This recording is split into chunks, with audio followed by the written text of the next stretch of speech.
Bienvenue à toutes et à tous, nouvelle vidéo, celle-ci elle sera un petit peu plus complexe, je vous le cache pas, c'est la grille de suivi d'acquisition des compétences, elle s'adresse aux professeurs et aux élèves, on verra ça un petit peu plus tard. Ici c'est la grille qui concerne les CAP EPC, mais elle peut tout à fait être adaptée. Si vous êtes enseignant, restez, suivez la vidéo entièrement. Par contre, si vous êtes élève, je vous invite après le générique à aller à 7 minutes 30, ça me concernera plus, bien évidemment, vous pouvez rester sur la totalité de la vidéo. Allez, maintenant le générique.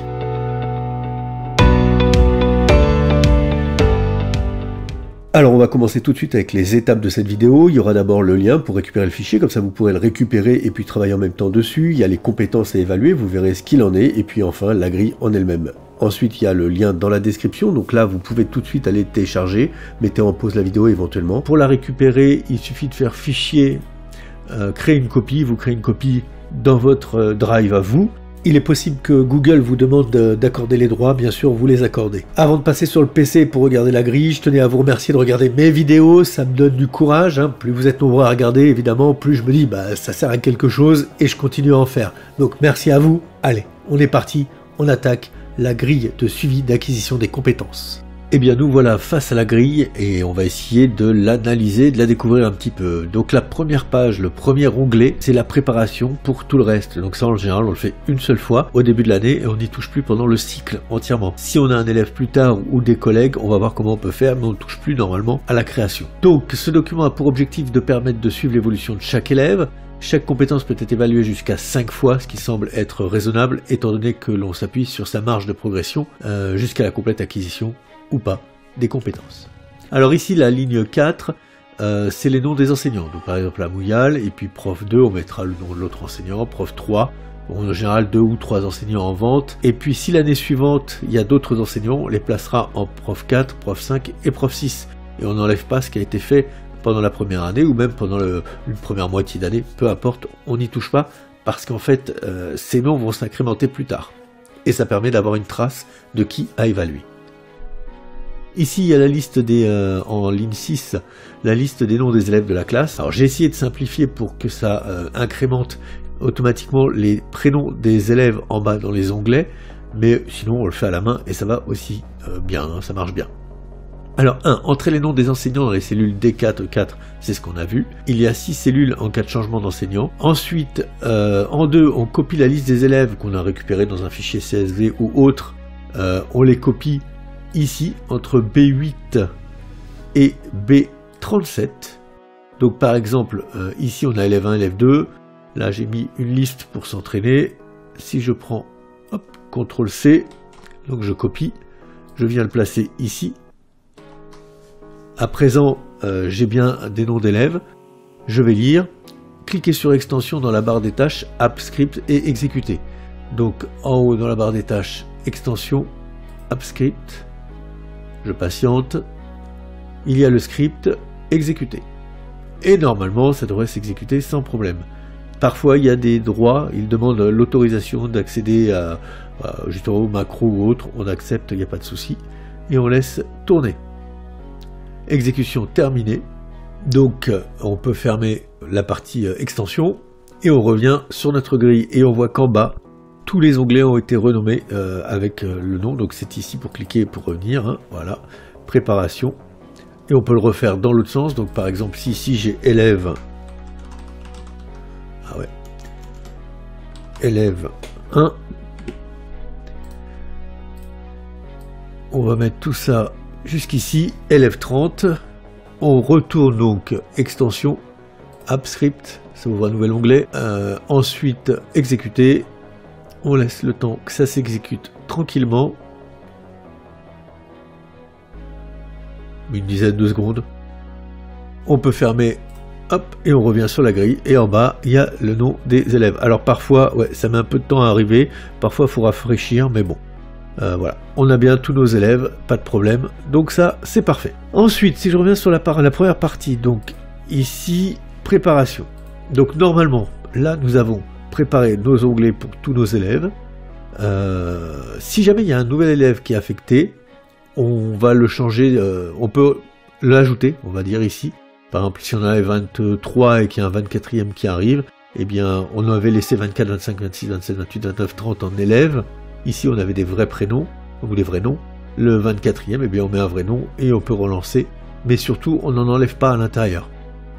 Voilà, s'il y a un prof plus tard, eh bien, on rajoute. Dans les onglets suivants, il faudra saisir N pour le côté novice, donc rouge, hein, je suis désolé, il faut bien mettre des couleurs. Je suis resté très classique. Hein. Donc le rouge, pas terrible, c'est novice. Donc on saisira un N dans la cellule niveau de l'élève. D, c'est débrouillé. Il commence à s'en sortir, il imite, on va dire, il imite, voilà, il imite en 2 mots. Ensuite, A, averti, ça y est, il commence à maîtriser, il se débrouille bien. Et puis E, pour expert, il pourrait former quelqu'un, il pourrait aider un nouveau stagiaire, par exemple, qui arriverait sur le lieu de PFMP. En 2, il y aura la date de l'évaluation. En 3, le nom de l'enseignant. En 4, l'activité, donc par exemple une PFMP, un scénario, je ne sais quoi. Et puis ensuite, on note la difficulté de l'activité. Alors je m'attarde un petit peu là-dessus. Je vais prendre comme exemple la réception de marchandises. On fait une réception de marchandises avec 10 canettes de coca en parfait état, avec un bon de commande et une facture ou un bon de livraison parfait, sans erreur. C'est un niveau 1, c'est un niveau débutant. La livraison, elle n'est pas violente. Par contre, si on commence à recevoir une trentaine de produits différents, avec des produits abîmés ou des produits manquants, une erreur dans le bon de commande, une erreur dans le bon de livraison, là on est monté carrément en niveau de difficulté et on peut passer par exemple en 4. Donc, qui permet de faire une analyse et une approche spiralaire, parce qu'au début on va commencer avec un niveau débutant et puis au fur et à mesure on pourra le réévaluer en augmentant le niveau de difficulté. Ensuite, le deuxième onglet, c'est les onglets d'entretien. Donc ça va s'incrémenter tout seul normalement, on n'y touche pas. Alors ici, c'est par rapport au CAP EPC, mais on peut tout à fait y mettre les compétences qui nous concernent. Moi, j'ai mis un lien en plus. Quand on clique dessus, on peut accéder à la carte mentale de mon site, avec ici les QR codes qui ramènent vers les vidéos. Ici, le gros QR code pour l'ensemble de la compétence. Et ici, les petits QR codes pour les petites vidéos qui concernent juste la bulle. Ça permet de se rappeler si jamais on a besoin de revoir un élément. Ensuite, le démo des grilles. Ça, c'est mon côté paranoïaque. Quand un enseignant, ou moi-même quand j'ai fini un entretien d'explicitation, cette grille, je la stocke ailleurs. Donc je mets qu'elle est déposée dans le portfolio de l'élève et que je l'ai dupliquée. Et je marque qui l'a déposée. Donc là, il suffit d'incrémenter et je marque si elle est, par exemple, admettons que prof 2, il a récupéré la grille, il met son nom, comme quoi la grille est récupérée.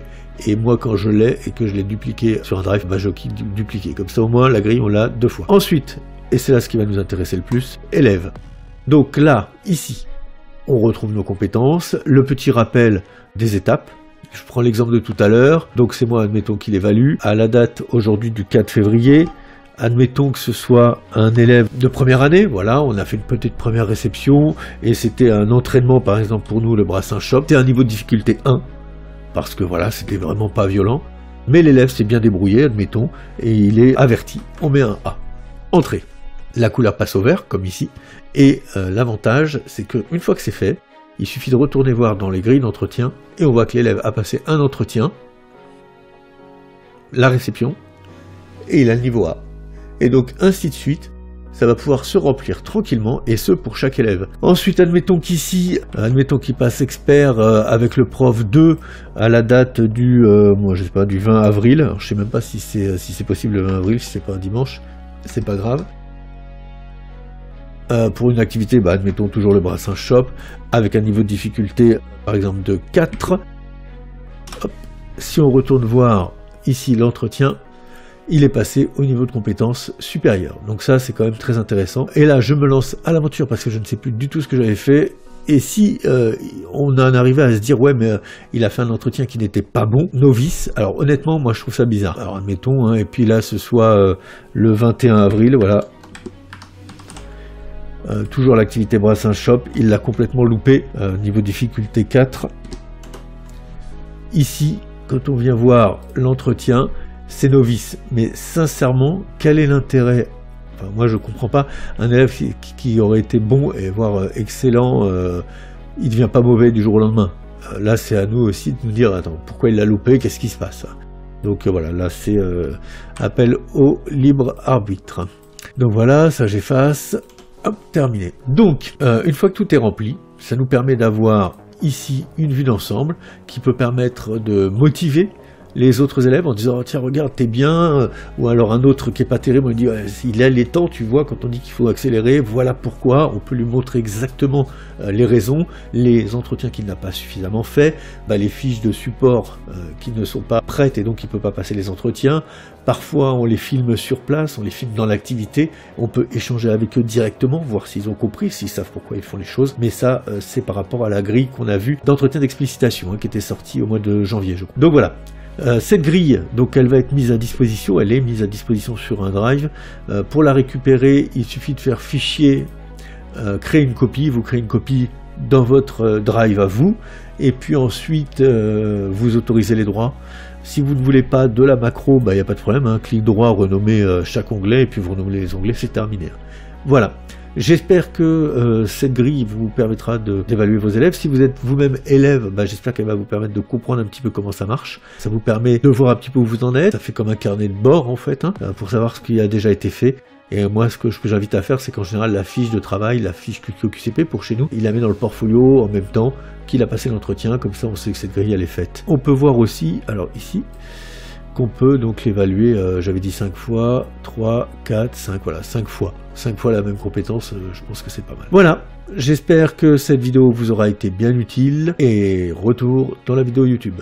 Et bien voilà, c'est ici que ça va s'achever. J'espère que ça n'a pas été trop long, en tout cas pour les enseignants, j'espère que vous utiliserez cette grille si elle vous intéresse, j'espère que ce ne sera pas trop compliqué à mettre en place. Et pour les élèves, vous avez vu un petit peu comment on pouvait évaluer, et comment on pouvait revenir plusieurs fois sur les évaluations. Donc ça c'est quand même très intéressant. Et c'est comme ça qu'on peut progresser. C'est comme une pratique sportive, à force de faire, on voit les erreurs, et on refait plus les erreurs, et on recommence, et on s'entraîne. Et imaginez vraiment vos entretiens d'explicitation comme un entraînement, allez-y, recommencez, recommencez, recommencez.